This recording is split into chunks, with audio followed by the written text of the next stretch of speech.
Longtime Mr. Media fans, and you're not the only one, Mom, are probably aware that it has been a while since I've had a romance novelist as a guest. I can't explain why that is, except there are hundreds, perhaps thousands of them, and only one of me. But I get a kick out of the genre on occasion, and have enjoyed the previous appearances of Kristen Harmel, Adriana Trigiani, Tracy Ann Warren, Jodie Thomas, J.C. Isabella, and Brenda Novak. That's why I was game to read attorney Jane Peden's first novel, The Millionaire's Unexpected Proposal. And I cannot tell a lie. I enjoyed the heck out of it. The story has twists and turns from start to finish. The romance comes and it goes, just like in real life. And the sex is hot and steamy, just the way you want it, when you want it. Of course, that makes it sound like McDonald's, doesn't it? Making this book all the more fascinating is that writing love stories is what Jane Peden does at night and on weekends. By day, she is an employment law specialist, a happily married wife whose husband is her paralegal, and she's a mother of two. Yeah, I think you'll love reading The Millionaire's Unexpected Proposal, and I think you'll enjoy getting to know my guest, too. Jane Peden, welcome to Mr. Media. Thank you. Happy to be here. Glad to have you. But come on, what's the deal, Jane? Being a lawyer doesn't keep you busy enough? Oh, being a lawyer keeps me too busy sometimes. I write romance novels for fun. One of the best things about writing a romance novel is I can be the one who controls how it all ends. And unfortunately, in lawsuits, despite your best efforts, you don't always get to control the outcome. Oh, come on, you always win. I mean, the lawyers on TV always win. You must always win, don't you? Yeah, and the ones on TV manage to take an entire case and finish it in 45 minutes, too. Unfortunately, in real life, it doesn't always work out that way. It does tend to drag on a little bit, doesn't it? It does. When did you get hit by the writing bug? I mean, is it something you always wanted to do? It's something I've always loved. I can remember being in 5th grade and writing a serial of mysteries and standing up and reading them in front of the class. And I kind of got the writing bug back then. So I always knew someday I would write, but I went through a couple careers. I was in journalism and PR, then decided to go to law school. And one thing that all of my careers have in common, including being a lawyer, is it involves a lot of writing. But through all that time, I've always enjoyed writing more as a hobby, and about 10 years ago decided to really get serious about it and try to get published. And why romance novels? Well, a couple of reasons. One is very pragmatic, I guess, that I think 46% of all of the new books that are published every year are romance novels. It's an area that's easier to break into because there's such a huge demand for it. Another reason is I've always loved romance. I've always enjoyed reading romance novels ever since I first read Jane Eyre, and then read a lot of the Gothic romances, when I was a teenager, Victoria Holt and Phyllis A. Whitney. And I've always enjoyed it because, frankly, life doesn't always have a happy ending. And although I've read a lot of, tortured novels with lots of angst, when I want to go home and relax, I want to read something that has a happy ending, where the characters, deal with their struggles, and in the end, love wins out, and everyone lives happily ever after. So I've enjoyed reading those, and when I decided to write and be serious about it, why not write what I love to read? So that's really what drew me to it. And is The Millionaire's Unexpected Proposal, is this the first one you've written, or have there been others ahead of it that we may not ever see?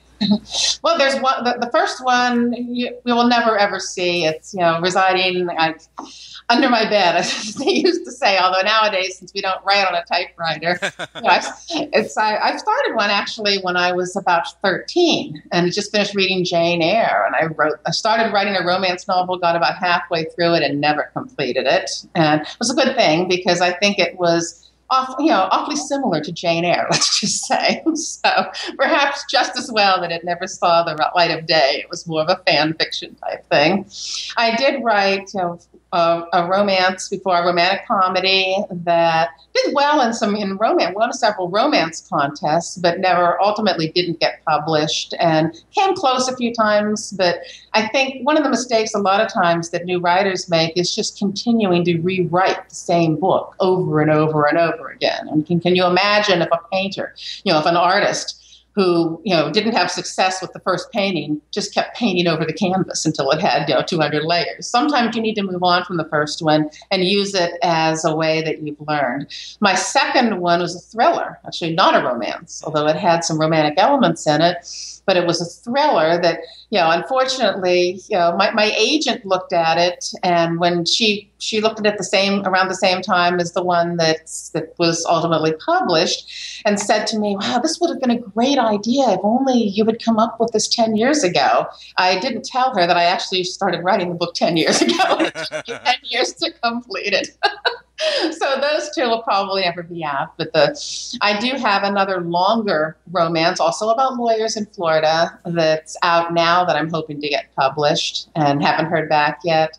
And I've even submitted the sequel to The Millionaire's Unexpected Proposal to the same publisher, and I sent that in a few weeks ago, and I'm waiting to hear back on that one. Okay, well, so I've actually written, I think, 5 books total, although The Millionaire's Unexpected Proposal was the only one so far that's been published. Well, I'm glad to hear that there's a sequel to The Unexpected Proposal, but I'll ask you about that after we talk about the book a little bit. Okay. Tell me how you... did you approach writing The Millionaire's Unexpected Proposal? Did you approach it any differently than the books that preceded it? Can you pinpoint why this one, got an editor's attention and sold, whereas the others have not yet? Well, this one's written toward a very specific market. In the romance industry, there are books called category romances, or sometimes they're called series romances, that have a very specific reader expectation. And they're all between maybe 45 to 60,000 words in length. So they're smaller books. They're the ones that if you went to the bookstore, you might see or even to like a Walmart or a Target, you may see an end cap that has these books that are short romances, and they're broken down into different specific lines. For example, my publisher, Entangled, has a specific line called indulgence. And in the indulgence books, the reader has a very specific expectation. The books are always going to have a hero who's very successful, very wealthy. This is someone who's the CEO of the company. It's the millionaire or the billionaire. It's the man that doesn't fly first class. He takes his private jet. So that's the hero.